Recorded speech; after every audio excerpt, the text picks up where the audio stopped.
Alhamdulillah, di malam hari ini kembali kita bisa duduk untuk berthalabul ilmi. Salawat dan juga salam kita hadiahkan kepada Rasul kita Nabi besar Muhammad sallallahu alaihi wasallam. Kita lanjutkan kajian kita, masih membahas Siratul Mustafa, sejarah manusia pilihan di dunia, Rasul kita Muhammad sallallahu alaihi wasallam. Dan kita masih menjelaskan tentang sejarah kelam Yahudi yang ada di kota Madinah di zaman Nabi sallallahu alaihi wasallam. Di dalam surah Al-Baqarah ayat 120, Allah Subhanahu wa taala berfirman,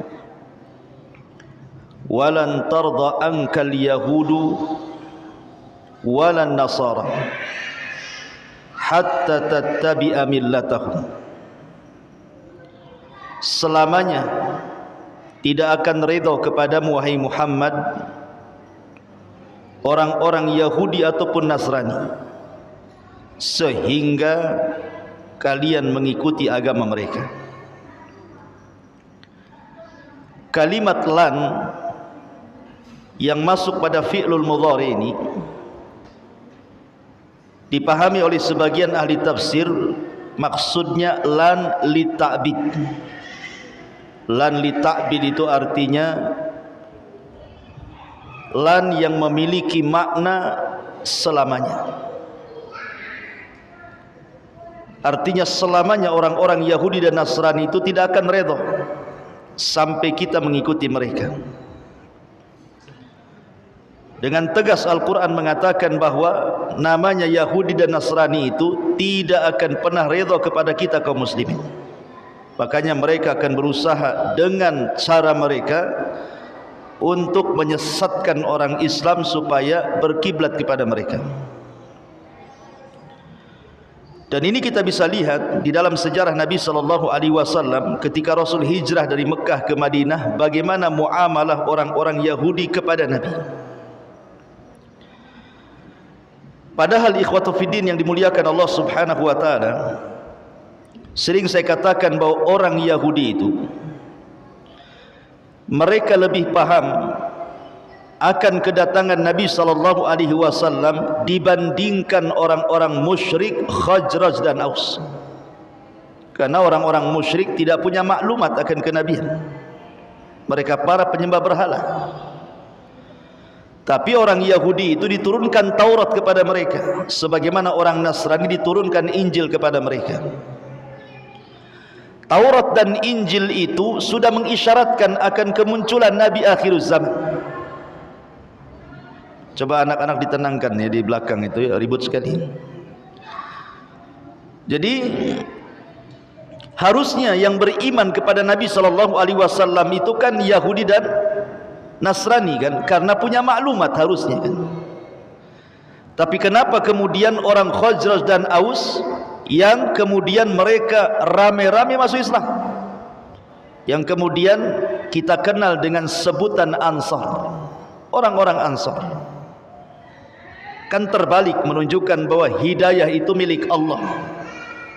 Allah berkehendak siapapun yang akan diberikan hidayah oleh Allah Subhanahu wa taala.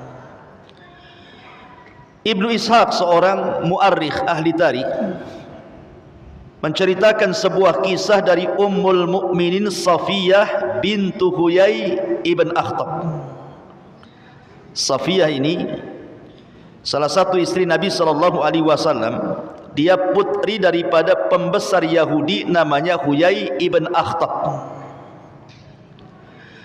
Jadi Safiyah bercerita tentang bapaknya Huyai ibn Akhtab ini. Dia mengatakan bahwa aku, kata Safiyah ini, kuntu ahabbu waladi abi ilaihi. Aku ini anak yang paling disayang bapakku. Wa ila ammi Abi Yasir.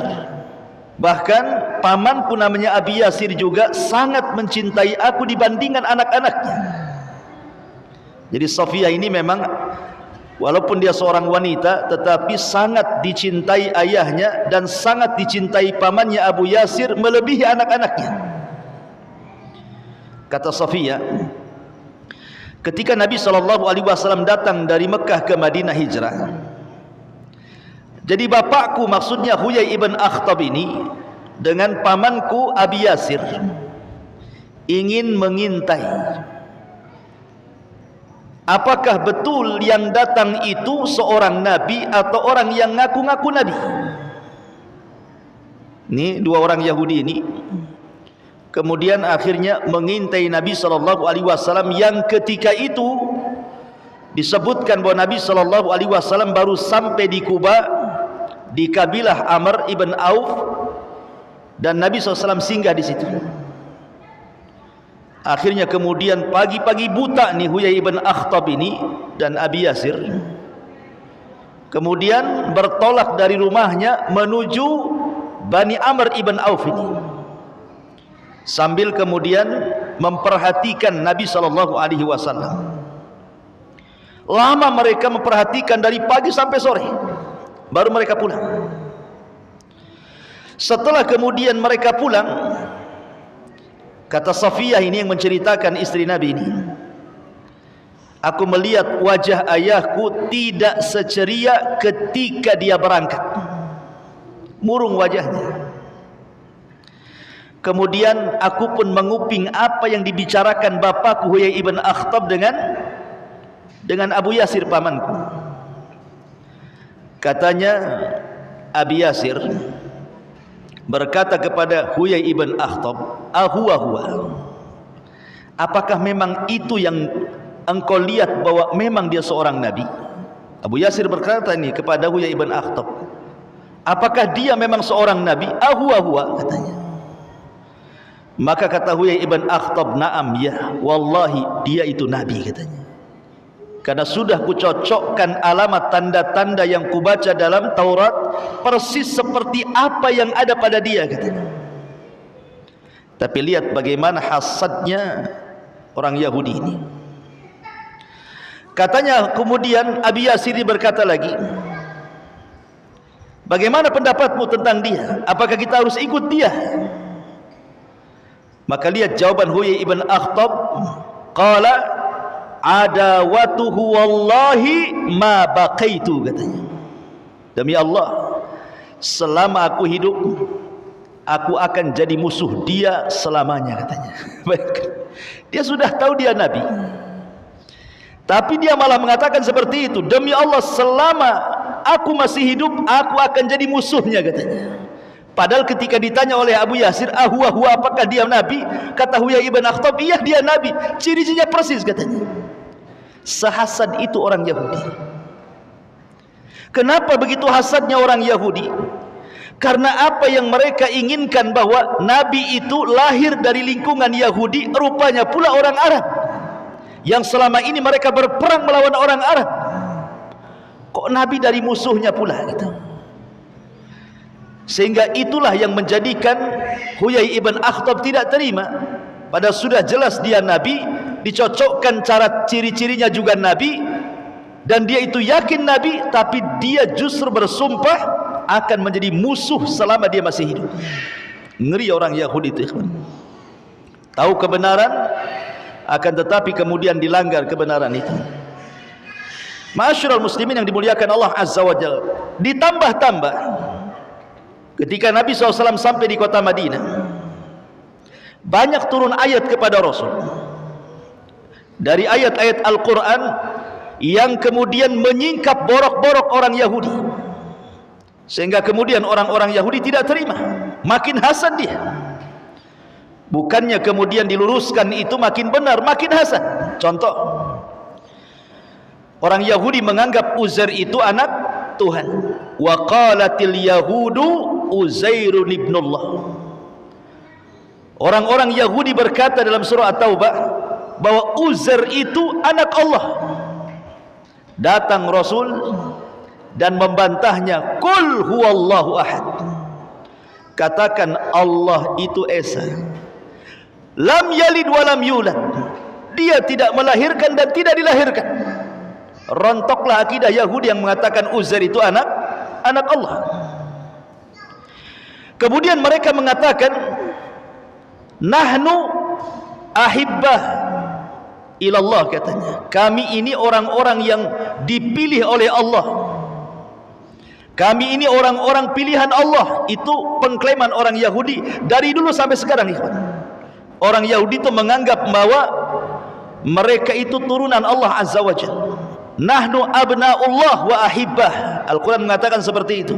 Kami ini anak-anak Allah dan kami orang-orang pilihan Allah. Datang Nabi SAW, kemudian turun ayat inna akramakum indallahi atqakum, bahwa Islam itu tidak membeda-bedakan manusia. Mau anda orang Arab, mau anda non-Arab, mau anda Bilal, mau anda Abu Bakar, Islam itu sama. Sementara orang Yahudi mengunggulkan dirinya. Orang Yahudi merasa mereka itu paling unggul. Datang Islam merontokkan tuh akidahnya. Islam itu semua sama. Dalam Islam itu tidak ada yang beda. Mau orang kaya dengan orang miskin, pejabat dengan rakyat, dalam Islam itu pandangannya sama. Kecuali barometernya adalah taqwallahi azza wa jalla, bertakwa kepada Allah subhanahu wa ta'ala. Kemudian orang-orang Yahudi itu taklid buta dengan padri-padri mereka. Apapun yang dikatakan padri mereka, itulah kebenaran.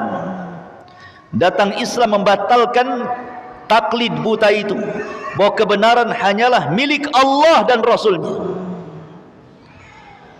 Dari sini ma'asyiral muslimin yang dimuliakan Allah subhanahu wa ta'ala, gimana kuping Yahudi tidak panas coba kan? Setiap keyakinannya dirontokkan dengan Al-Quran.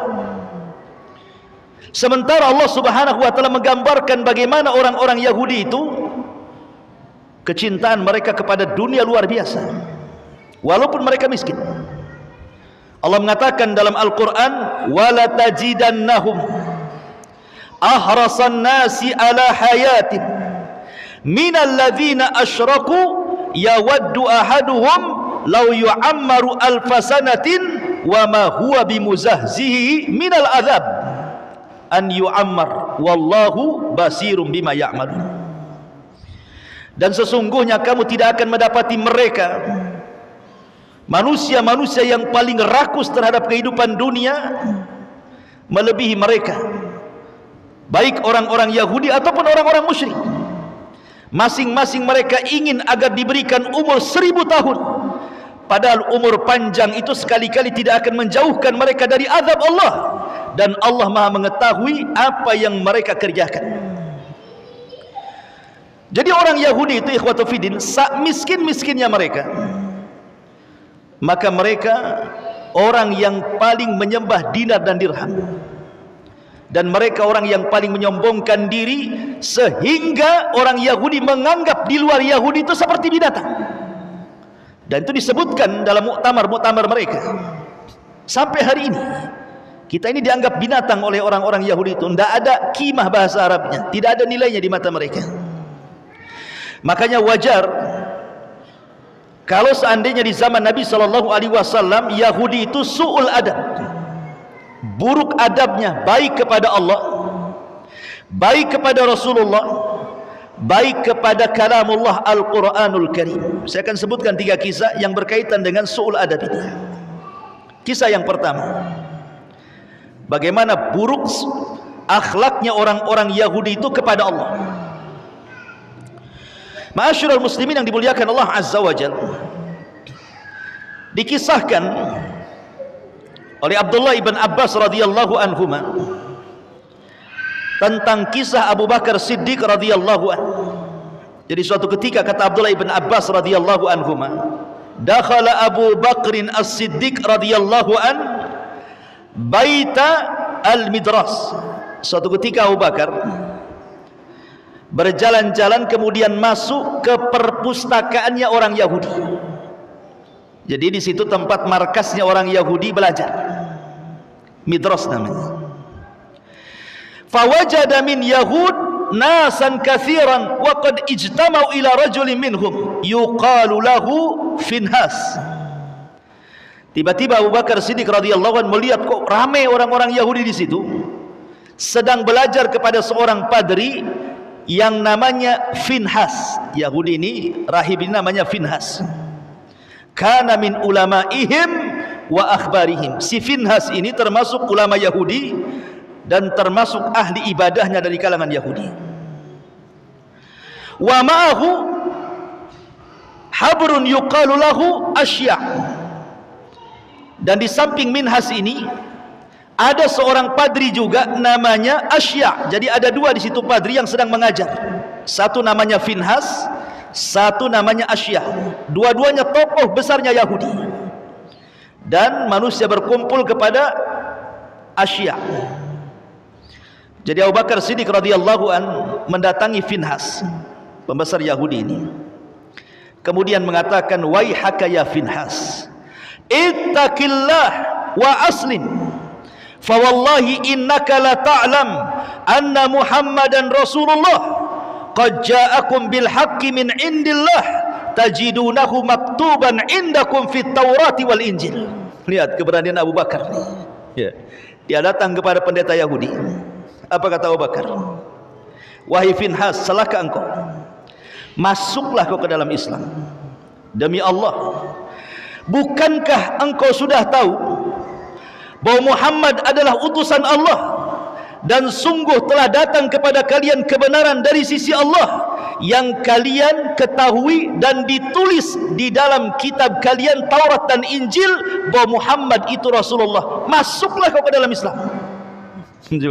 Masuk ke lingkungan Yahudi langsung ngomong itu Abu Bakar. Kamu kan sudah tahu bahwa Muhammad itu Rasulullah dan itu berdasarkan kitab kalian. Kenapa kalian tak masuk Islam? Gitu maksudnya. Akhirnya kemudian Finhas mengatakan kepada Abu Bakar, "Wallahi ya Aba Bakrin, demi Allah wahai Abu Bakar, ma bina ilallahi min faqrin wa innahu ilaina la faqiran." Abu Bakar, kami tidak berhajat kepada Allah. Allah yang berhajat kepada kami. Ya bayang, di depan Abu Bakar dia mengatakan apa? Kami tidak butuh dengan Allah Tuhanmu. Dia Tuhanmu yang butuh dengan saya, katanya. Wa man tadarra ilaihi kama yatadarra ilaina. Sebagaimana bukan kami yang harus meminta doa kepada dia, dia harus meminta kepada kami, katanya. Di Bali itu kurang ajar di Bali. Ya. Allah dihina coba sama orang Yahudi. Akhirnya kemudian orang Yahudi ini ingin membuat syubhat. Kenapa dia sampai ngomong begitu?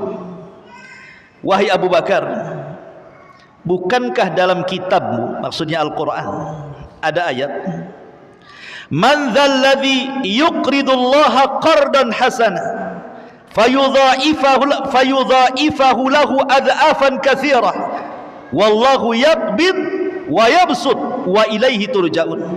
Barang siapa yang meminjami Allah dengan pinjaman yang baik, maka Allah akan melipat gandakan ganti kepadanya dengan yang lebih baik. Lihat Abu Bakar ayat ini. Kalau Tuhanmu kaya, kenapa dalam Qur'anmu barang siapa yang meminjami Allah, berarti Allah itu fakir, dia pinjam sama kita. Syubhatnya orang Yahudi. Ya. Kemudian kalian datang melarang kami riba, tidak boleh riba. Tapi Tuhanmu berbuat riba, katanya. Karena di sini kalau kita meminjamkan kepada Allah, Allah lipat gandakan gantinya, kan? Kurang ajar nggak, kata orang Yahudi itu sebenarnya. Ya. Dia ngasih syubhat kepada Abu Bakar. Emosi Abu Bakar, nggak tahan dia. Ditamparnya si Finhas di depan orang, ditampar. Ya. Kemudian pergi. Si Finhas ini merasa dilolimi. Apa salah dia? Kenapa dia sampai dipukul? Datang dia kepada Nabi SAW melapor. Kemudian di hadapan Nabi SAW dia mengatakan, "Ya Rasulullah, undur ma sana'a bi sahibuk." Lihat apa yang diperbuat temanmu si Abu Bakar itu. Dia sudah memukul wajahku, katanya. Kemudian Rasul mengatakan kepada Abu Bakar, "Ya Aba Bakrin, ma hamalaka ala ma sana'ta?" Betul kau lakukan itu wahai Abu Bakar? Kata Abu Bakar, "Bala, tentu aku lakukan itu." Ya. Kenapa kau lakukan? Kenapa kau pukul dia? Maka Abu Bakar Siddiq radhiyallahu anhu mengatakan, karena dia mengatakan Tuhan kita, Allah maksudnya, fakir dan mereka kaya, katanya. Maka Rasul mengatakan, "Ya Finhas, betul apa yang dikatakan Abu Bakar?" "Oh, enggak benar. Aku enggak pernah mengatakannya," katanya. Kurang ajar dia kan. Ya. Jadi munafik itu bukan orang musyrik saja seperti Abdullah ibn Ubay saja, tapi Yahudi juga ada munafiknya. Karena kaidah munculnya munafik itu apabila Islam kuat, maka kuatlah munafik. Kalau Islam lemah, maka lemahlah munafik. Jadi munafik itu sesuai dengan kekuatan Islam.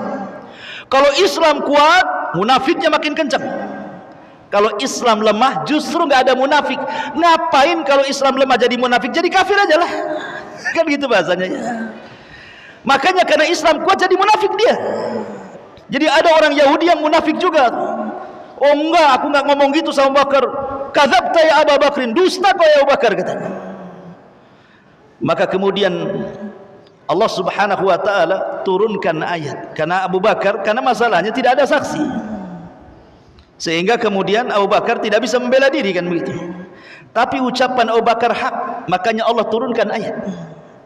Satu ayat untuk si Finhas, satu ayat untuk Abu Bakar. Ya. Satu ayat untuk si Finhas ini turun surah Al-Imran.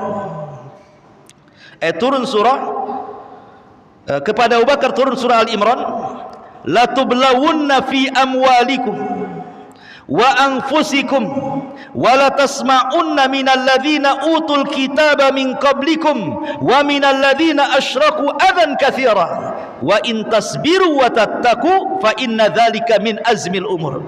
Ayat ini turun kepada Abu Bakar mengobati luka Abu Bakar karena merasa bahwa beritanya tidak diakui. Maka Allah mengatakan, "Kamu sungguh akan diuji terhadap hartamu dan juga dirimu, dan juga kamu sungguh-sungguh akan mendengar dari orang-orang yang diberikan kitab sebelum kamu, dan dari orang-orang yang mempersekutukan Allah gangguan yang sangat menyakitkan hatimu." Allah dihina apa enggak sakit? Jika kamu bersabar wahai Abu Bakar seolah-olah seperti itu dan bertakwa, maka sesungguhnya yang demikian itu termasuk urusan yang patut diutamakan. Tetapi kemudian turun kepada Finhas, berucapan dia benar, mengatakan Allah miskin dan mereka orang Yahudi merasa kaya. Turun ayat kepada mereka. Apa ayatnya? "Laqad sami Allahu qaulal ladzina qalu innallaha faqirun wa nahnu aghnia sanaktubu ma qalu wa qatlahumul anbiya bighairi haqq wa naqulu dzuqu adzabal hariq." Sungguh Allah mendengar ucapan orang yang mengatakan Allah itu fakir, kami yang kaya. Siapa yang mengucapkan? Finhas. Maka kami akan catat apa yang mereka katakan, dan terhadap pembunuhan mereka dahulu kepada para nabi, dan kami katakan kepada mereka, rasakanlah kelak azab neraka yang akan membakar kalian. Subhanallah, bagaimana su'ul adabnya siapa? Yahudi kepada Allah Subhanahu wa ta'ala. Dia mengatakan Allah fakir, mereka pula kaya. Ini satu kisah bagaimana su'ul adab mereka kepada, banyak sebenarnya kisahnya, seperti mengatakan Allah bakhil, ya. Kemudian kisah yang kedua, bagaimana su'ul adab mereka kepada Nabi SAW. Ini dikisahkan di dalam kitab Sahihaini, Bukhari Muslim, ketika Aisyah radhiyallahu anha bercerita. Jadi yang menceritakan di sini adalah Aisyah Ummul Mukminin radhiyallahu anha. Ada seorang Yahudi tiba-tiba mengucapkan salam kepada Nabi sallallahu alaihi wasallam dengan salam kematian. Assalamu alaikum ya Muhammad. Bukan assalamu alaikum. Assamu alaikum. Beda kalau assalamu alaikum dengan assamu alaikum. Kalau assalamu artinya selamat. Kalau assam itu artinya racun. Seolah-olah kalau diartikan assamu alaikum, mati aja kau Muhammad gitu bahasanya ya. Kalau assalamu alaikum, mudah-mudahan Allah Subhanahu wa taala berikan keselamatan kepadamu wahai Muhammad. Aisyah radhiyallahu anha ummul mukminin mendengar ucapan orang Yahudi ini, kemudian ngomong sama Nabi sallallahu alaihi wasallam.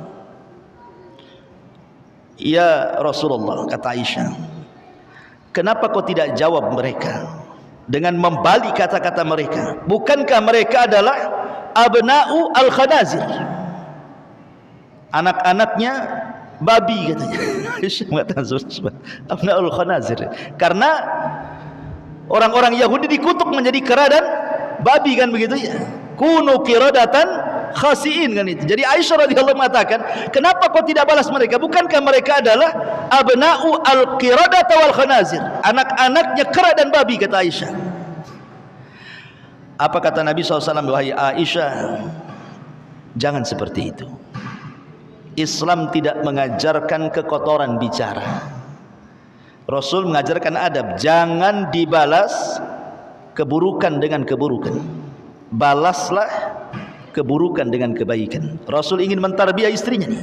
Nah, harusnya antum gitu. Kalau istri sudah mulai gibah, antum tegurlah. Janganlah gibah. Jangan pula antum yang mancing. Cemana kondisi tetangga sebelah? Antum pula yang mancing. Antum yang tegur. Sudah. Nggak usah lagi cerita si anu dah. Masak aja. Ya.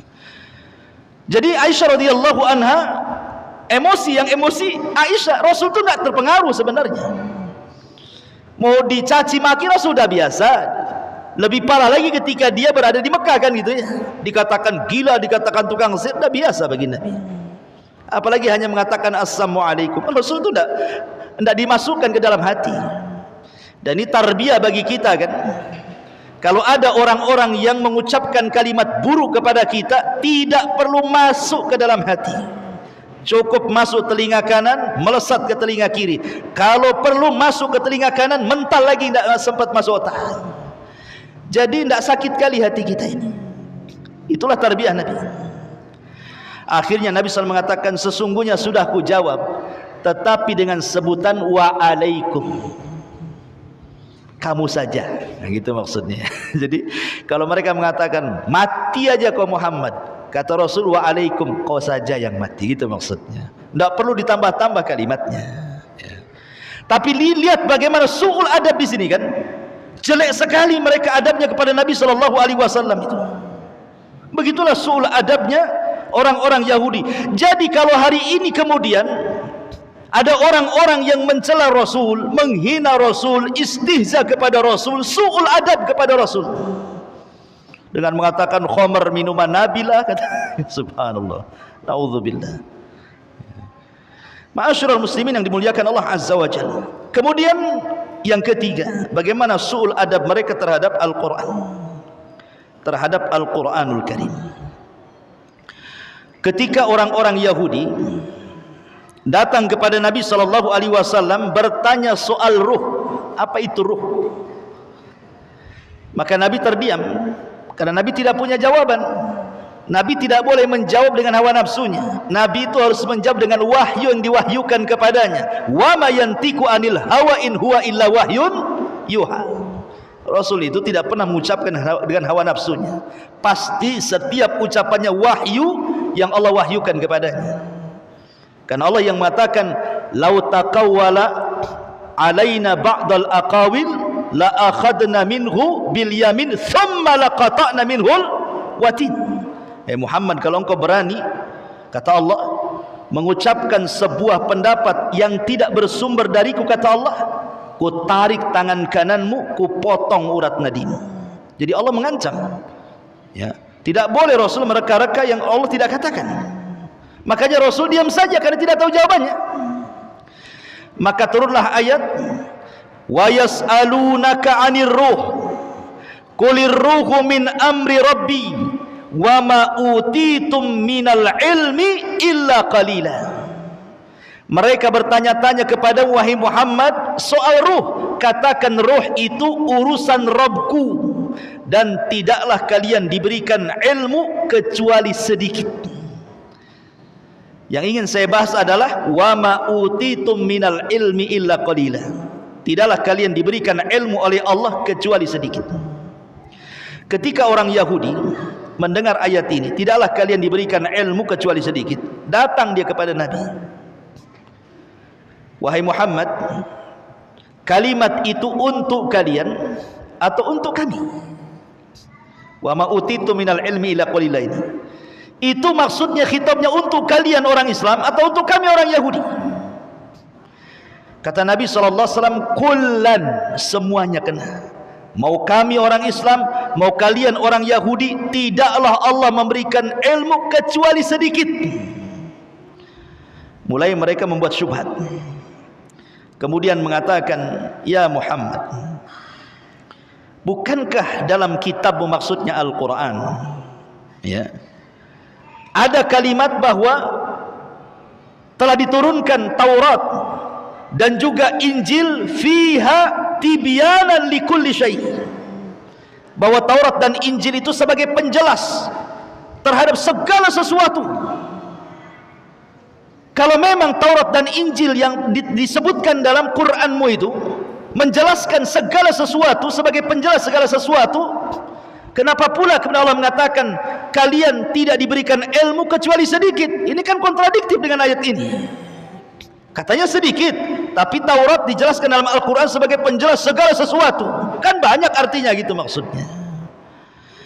Maka Rasulullah SAW mengatakan, menjawab, hiya fi ilmillah qalilun wa qad atakum ma in alimtum bihi in tafa'tum fa anzalallah walau annama fil ardi min syajarati aqlamin. Kemudian wal bahru yamudduhu min ba'di sab'atu abkhurin ma nafidat kalimatullah. Kata Nabi SAW, apapun yang tersimpan dalam kitab kalian Taurat, tetap itu kecil sedikit bagi Allah.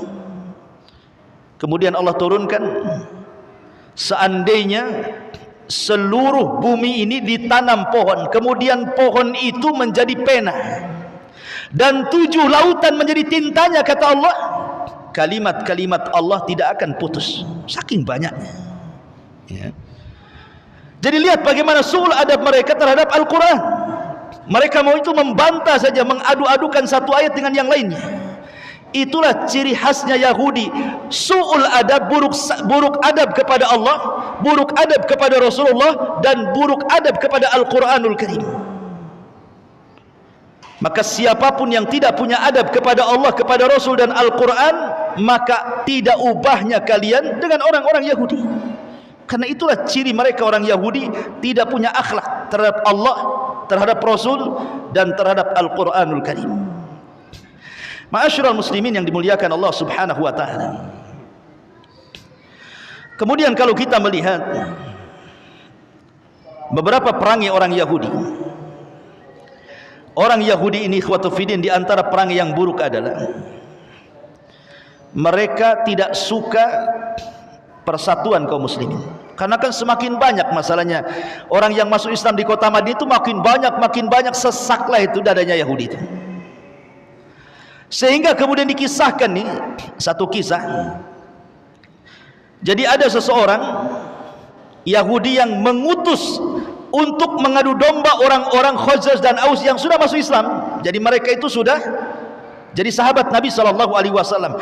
Bayangkan Khazraj dan Aus itu perang 120 tahun. Perang aja itu Khazraj dan Aus itu. sampai datang Rasul dari Mekah hijrah ke Madinah, kemudian disatukan dua kabilah itu, jadilah satu nama Ansar. Pada dua kabilah itu 120 tahun itu perang, tuh bayangkan, tidak berhenti-henti perang itu. Yang mampu mendamaikannya Nabi SAW. Jadi ada seorang namanya Syath ibn Qais al-Yahudi. Syath ibn Qais al-Yahudi ini orang yang paling hasad, yang paling jahat dari orang Yahudi. Si Syath ini, Ibn Qais al-Yahudi ini, karena dia adalah pembesar kekufuran, pembesarnya Yahudi. Jadi suatu ketika marra yauman ala nafarin minal ansar minal ausi wal khajraj fi majlisin yatahaddatsun. Lewatlah si Syath ini, Ibn Qais ini, ke tempat yang dulu, tempat itu adalah tempat di mana orang Khazraj dan Aus itu suka musuh-musuhan. Dilihatnya kok mereka damai sekarang, kok mereka akur gitu kan. Akhirnya hasad, tidak terima dia, kok bisa Khazraj dan Aus bisa akur nih, akan kubuat mereka perang katanya. Caranya gimana? Akhirnya dia utus satu orang penyair yang ahli syair, ya, diutus untuk datang ke majelis itu. Apa kata Syath ibn Qais kepada penyair ini? Aku akan bayar kamu. Kau datang kepada majelisnya Khazraj dan Aus yang sedang bermesraan itu, katakan kepada mereka syair-syair perang yang pernah mereka kumandangkan dulu katanya, supaya diingatkan dengan syair-syair dulu. Ingat, syair itu sama dengan media di zaman sekarang, sama dengan TV, sama dengan YouTube, sama dengan radio. Itu syair itu gunanya zaman dulu tuh. Kalau mau menyebarkan berita paling mudah dengan syair. Dan syair itu bisa membuat orang menangis, bisa membuat orang pingsan, bisa membuat orang dendam, bisa membuat orang marah, bisa buat orang perang. Itu syair itu. Ya, syair itu luar biasa. Orang sedih aja bisa ketawa dengan syair, orang tertawa bisa sedih gitu. Itulah syair, kekuatan syair di zaman itu. Datanglah kemudian ke orang-orang Khazraj dan Aus ini dari kalangan Ansar yang sedang ngobrol mesra-mesraan karena sudah nggak ada musuh-musuhan lagi. Semua sudah masuk Islam. Ngobrol lah kemudian di tengah-tengah mereka. Tiba-tiba dia melantunkan syair-syair lama, kenangan-kenangan lama ketika kedua kabilah ini perang. Bangkitlah emosi orang-orang Khazraj dan Aus ini. Kemudian diingatkan tentang kekalahan Khazraj dari Aus. Aus ini kabilah kecil, Khazraj ini kabilah besar, tapi bisa kalah sama Aus kan itu. Jadi orang-orang Khazraj tidak terima, merasa kemudian direndahkan dengan syairnya itu. Masa kalian ini Khazraj negara besar kok kalah sama negara kecil gitu maksudnya. Emosi, akhirnya terbangkitkan emosi kedua kabilah ini. Mau perang, ambil pedang tuh, udah mau perang tuh, bayangkan. Sampailah kabar ini kepada Nabi SAW. Bergegas Rasul datang ke tempat itu karena sudah mau hadap-hadapan dengan pedang-pedang mereka. Kata Nabi SAW, atad'unal jahiliyah wa ana baina adhurikum ba'da idh akramakumullahu bil Islam wa qata'a bikum wa qata'a bihi ankum amral jahiliyah wa allafallahu bainakum. Kata Nabi SAW, apakah kalian akan mengembalikan tradisi jahiliyah sementara aku di hadapan kalian? Allah sudah muliakan kalian dengan Islam, dan Allah sudah putuskan tradisi-tradisi jahiliyah yang jahat itu. Bahkan Allah sudah lembutkan kalian. Kemudian Rasul terus menasihati sampai akhirnya mereka melempar pedang-pedang mereka. Fabakau, mereka pun menangis semuanya, saling salaman, saling berpeluk. Kemudian Nabi SAW ikut menangis. Turunlah ayat surah Al-Imran ayat 99. Qul ya ahlal kitab lima tasudduna an sabilillah man amana tabqunaha iwaja wa antum syuhada wa mallahu bighafilin amma ta'malun. Katakan wahai Muhammad, wahai ahli kitab, maksudnya Yahudi dan Nasrani, mengapa kamu menghalang-halangi orang-orang yang beriman dari jalan Allah, Kamu menghendaki jalan Allah bengkok, padahal kamu menyaksikannya, dan Allah tidak lengah terhadap apa yang kalian kerjakan. Kenapa kalian hendak menghalang-halangi orang-orang yang sudah masuk Islam? Ngapain kamu? Ya. Jadi Allah Subhanahu wa taala turunkan ayat ini menyebutkan sifat-sifat orang-orang Yahudi suka memecah belah. Jadi kalau ada provokator dalam dakwah itu, jangan-jangan nih masuk sifat-sifat Yahudi pula, suka memecah belah. Karena orang Yahudi tidak suka kalau seandainya Islam berkembang, hasad dia. Ya. Ma'asyiral muslimin yang dimuliakan Allah Subhanahu wa taala. Lihat bagaimana ketidaksukaannya orang-orang Yahudi kepada kaum muslimin yang ada di kota Madinah. Bahkan mereka itu tukang hasud. Tukang hasud, bahkan mereka melecehkan kehormatan seorang wanita muslimah pula. Ada di Madinah itu, di antara kabilah Yahudi itu namanya kabilah Bani Qunaiqah. Kabilah Bani Qunaiqah. Kabilah Bani Qunaiqah itu kabilah Yahudi yang pertama yang terusir dari kota Madinah. Kabilah Bani Qunaiqah. Kenapa demikian? Jadi ketika kaum muslimin ini menang di perang Badar, orang Yahudi tidak suka, kemudian mengejek, ialah musuh kalian orang-orang musyrik, patutlah kalian menang katanya. Coba kalau musuh kalian aku, orang Yahudi, kalah kalian. Kan kurang ajar tuh. Ialah musuhnya orang-orang itu, cobalah musuh perang sama kami katanya. Dah kalah kalian. Sampai berita ini kepada Rasul. Ya bayangkan. Ditambah-tambah kemudian Bani Qunaiqah ini mengutus utusan ke Quraisy. Untuk apa? Membangkitkan dendam kekalahan, supaya suruh balas. Kami akan bantu dari Madinah. Udah bayangkan orang Yahudi kan, siasat mereka. Akhirnya kemudian sampai suatu ketika adalah wanita muslimah ke pasar, membeli sesuatu, masuk ke dalam pasar. Kemudian dipaksa orang Yahudi untuk membuka cadarnya, membuka hijabnya, auratnya. Wanita ini tak mau, fa'abat, tak mau. Rupanya ketika wanita ini duduk, jilbabnya diikat di kursi. Dia tidak sadar kalau diikat. Pas bangun, ketarik, nampaklah auratnya. Menjeritlah wanita ini. Kemudian meminta pertolongan kepada kaum muslimin. Ada satu pemuda muslim ini enggak terima. Cari siapa yang mengikat kain wanita itu. Rupanya mengikat itu pemilik toko Yahudi. Langsung ambil pedang, tebas kepalanya, mati. Ketika kemudian, itu kan pasarnya Yahudi tuh, pasarnya Bani Qunaiqah, orang Yahudi semua di situ. Ketika kemudian ada seorang muslim ini membunuh, karena apa? Karena dia sudah melecehkan seorang, ini satu pasar nggak terima, dikejarnya orang muslim yang membunuh satu Yahudi ini, kemudian dihakimi rame-rame, mati juga. Sampai berita ini kepada Nabi SAW. Berarti Bani Qunaiqah ini sudah merobek perjanjian piagam Madinah. Ya, kan sudah ada piagam itu. Tidak boleh saling mendolimi, harus saling menjaga, dan begitu seterusnya kan. Ada 51 butir dalam piagam itu. Dan semua kemaslahatan dengan sangat adilnya dalam piagam itu. Betul-betul menerapkan syariat Islam. Berarti orang Yahudi sudah melanggar tuh. Dari situ Rasul mempersiapkan pasukan, melucuti senjata orang-orang Bani Qunaiqah, kemudian diusir keluar dari Madinah. Akhirnya mereka tinggal di perbatasan Syam. Seperti itulah jahatnya orang-orang Yahudi kepada kaum muslimin di zaman Nabi sallallahu alaihi wa ala alihi wasallam. Ma'asyiral muslimin yang dimuliakan Allah Subhanahu wa taala. Kemudian juga di antara mereka ada yang berusaha untuk membuat fitnah. Dengan cara apa? Dengan cara bagaimana kemudian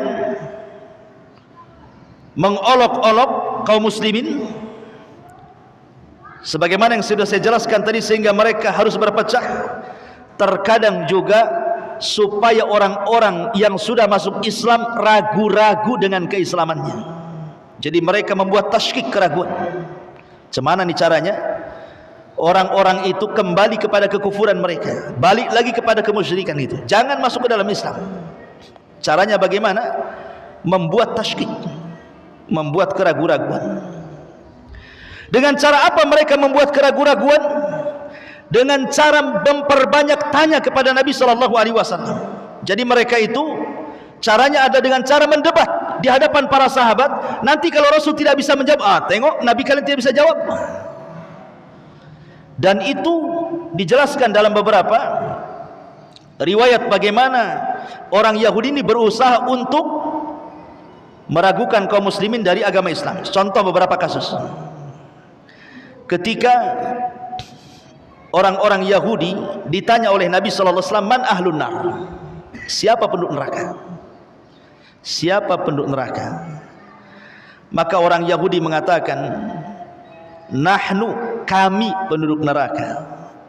Tsumma takhlufuna antum." Tapi kami sebentar saja, habis itu kau penggantinya, katanya.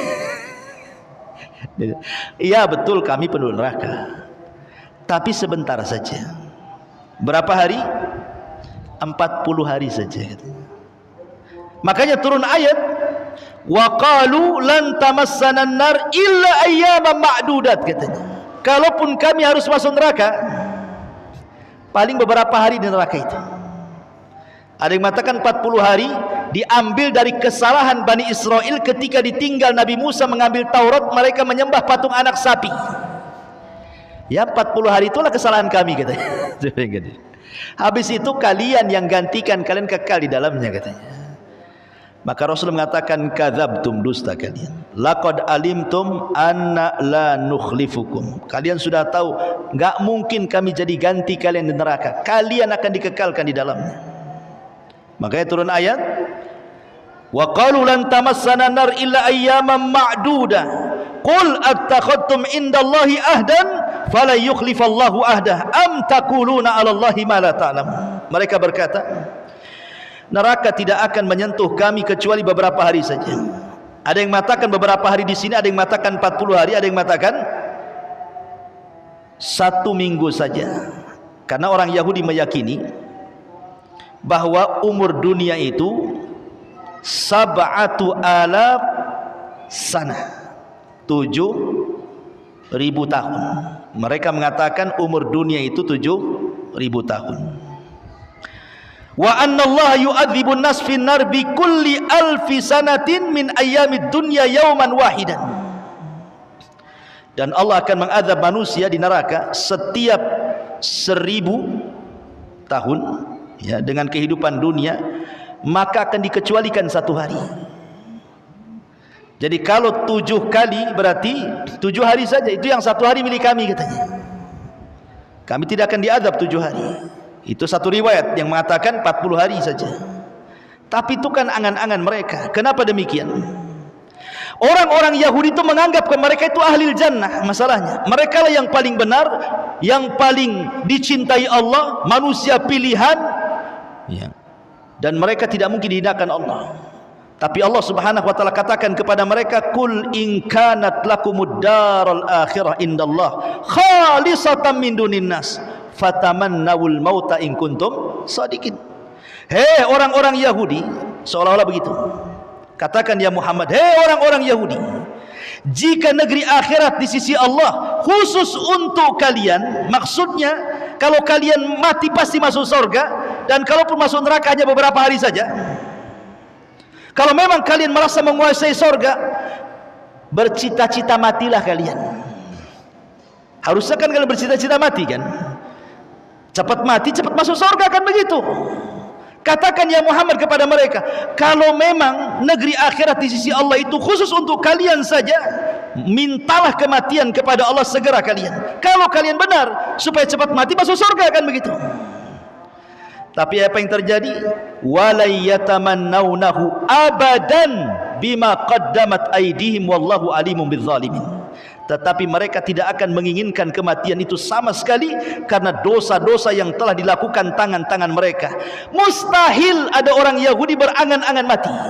Karena tadi saya sudah katakan di ayat, kalau bisa umur mereka itu ribuan tahun, kan itu ya. Berarti mereka itu hanya membuat syubhat di tengah-tengah kaum muslimin supaya kaum muslimin ragu-ragu dengan Islam. Mereka membuat bantah-bantahan kepada Rasul tentang Al-Quran. Begitulah wataknya orang-orang Yahudi. Ma'asyiral muslimin yang dimuliakan Allah Azza wa Jalla. Tetapi walaupun demikian, Nabi itu mengajarkan kepada kita tentang sifat kelembutan. Sudah tahu Yahudi itu jahat-jahat, kurang ngajar semuanya. Tetapi lihat muamalah Nabi SAW di kota Madinah. Padahal kan Rasul lebih kuat loh. Jadi dengan menggabungkan Khazraj dan Aus, kemudian kedua kabilah besar di Madinah ini masuk Islam, menjadi mayoritas jadinya. Jadi orang Yahudi makin sedikit, orang Islam makin banyak, kan begitu. Tapi Nabi SAW tetap berpegang kepada piagam Madinah. Kalau Rasul mau kan mereka diusir semua, kan? Tidak, ada perjanjian di situ. Lah di antara perjanjian itu, kaum muslimin tetap memberikan yang pertama hakul haya. Diberikan hak hidup orang Yahudi. Bayangkan diberikan hak hidup. Bahkan Rasul mengancam tidak boleh membunuh kafir dhimmi. Ya, kafir yang satu atap dengan kita, tetangga kita, satu komplek, satu desa, nggak boleh dikasih kehidupan, padahal mereka kan menjadi minoritas setelah datangnya Rasulullah, kan. Tapi Rasul tetap berpegang dengan perjanjian, masih diberikan hak hidup. Yang kedua, diberikan hak at-tamalluk.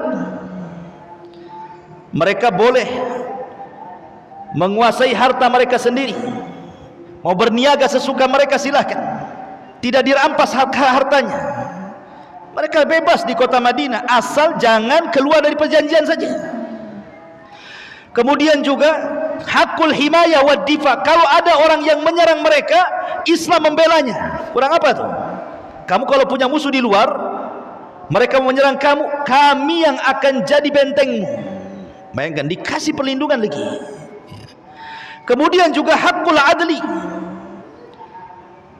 diberikan hak keadilan dalam muamalah. Bahkan Rasul SAW tidak suka dengan kezaliman. Kalau ada orang muslim mendolimi orang Yahudi, maka tetap orang muslim ini ditindak secara syariat Islam. Ya, seperti yang terjadi ketika seorang muslim membunuh dua orang Yahudi, maka dia harus bayar diat, kan. Itulah bedanya kalau orang kafir membunuh orang Islam, kisos. Kalau orang Islam membunuh orang kafir, diat. Ya, karena kehormatan seorang muslim, itu maksudnya. Tapi kalau muslim sesama muslim, ya kisos. Ini kan bandingannya muslim dengan kafir, kan itu. Akhirnya Nabi SAW mencari-cari untuk bayar diat. Karena sudah membunuh dua orang, berarti 200 ekor unta tuh. Kan satu orang 100 ekor unta tuh. Subhanallah, Rasul sampai minta kepada orang muhajirin, minta kepada orang ansor, minta kepada yang ada dalam perjanjian itu, suruh infak untuk bayar diat kepada orang yang sudah dibunuh, kepada keluarganya tuh. Sampai seperti itu Nabi SAW membela hak-haknya orang-orang kafir di situ. Tapi orang Yahudi tidak paham dengan ajaran Nabi. Ma'asyiral muslimin yang dimuliakan Allah Azza wa Jalla. Bahkan Rasul SAW pun terkadang mengunjungi, kalau ada orang sakit Yahudi itu dikunjungi. Sampai ada satu kisah, kan, ada orang Yahudi sakit, kemudian Nabi SAW mengunjungi orang Yahudi yang sedang sakit itu. Rupanya anak muda ini, Yahudi ini, dulunya pernah bekerja dengan Nabi, jadi dia tahu akhlak Nabi. Kata Nabi SAW, mau enggak kau masuk Islam? Rasul sudah tahu dia bakal mati. Maukah kau masuk Islam? Maka Yahudi ini kadang-kadang menatap wajah Rasul, kadang-kadang menatap wajah bapaknya. Takut dia dengan bapaknya mau mengucapkan syahadat itu.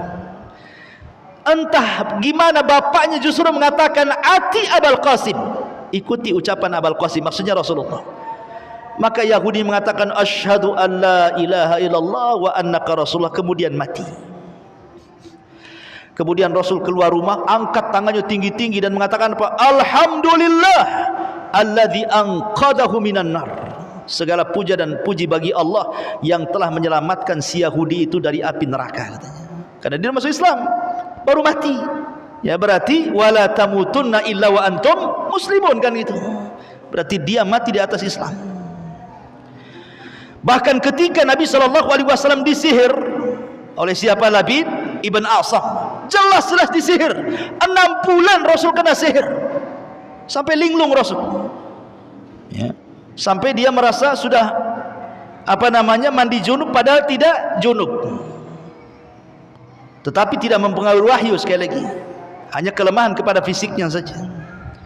Ketika Rasul sudah sembuh dan diruqyah oleh malaikat Jibril, kemudian turun surah Muawwidhataini, Qul a'udzu birabbin nas dan Qul a'udzu birabbil falaq, Rasul tidak membalas kepada siapa? Labid ibn Asam. Tidak.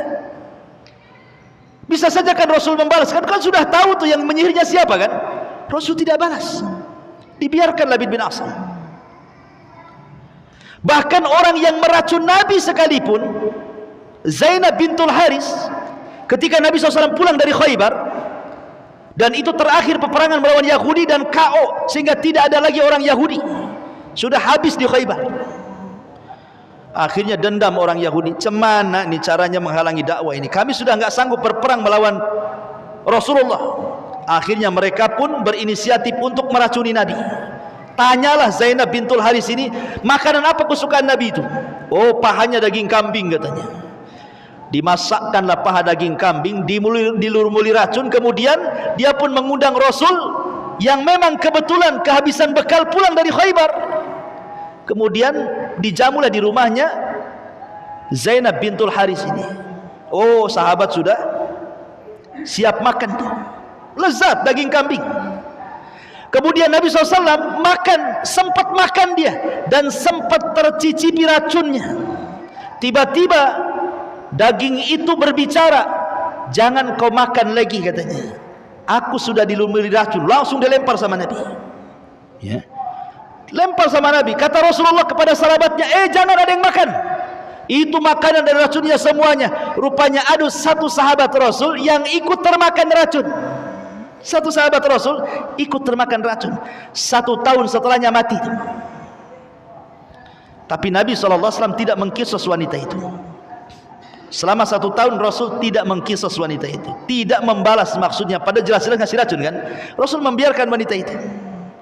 Baru kemudian Rasul membunuh wanita itu karena kisos setelah kematian sahabatnya. Itu pun setelah 1 tahun tuh, meninggal sahabatnya, berarti kisos karena sudah membunuh. Jadi membunuhnya karena kisos kepada sahabatnya. Baru oleh Rasul dibunuh tuh Zainab bintul Haris tuh, sebagai kisos karena membunuh sahabat. Itu pun setelah 1 tahun kan. Kalau seandainya sahabat ini selamat gitu ya, tidak mati, tentu tidak ada kisos kan. Menunjukkan bagaimana Nabi SAW bermuamalah dengan orang Yahudi itu seperti itu baiknya. Tetapi orang Yahudi tidak paham dengan akhlaknya Nabi SAW, ya. Ma'asyiral muslimin yang dimuliakan Allah Azza wa Jalla, dan banyak lagi kisah-kisah tentang muamalah orang-orang Yahudi kepada kaum muslimin dan kepada Nabi di kota Madinah. Wallahu a'lam bishawab. Suara makin serak juga. Mungkin sampai sini saja. Mudah-mudahan ada manfaatnya. Subhanakal bihamdika asyhadu an la ilaha illa anta astaghfiruka wa atubu ilaik. Allahu ta'ala. Assalamualaikum warahmatullahi wabarakatuh.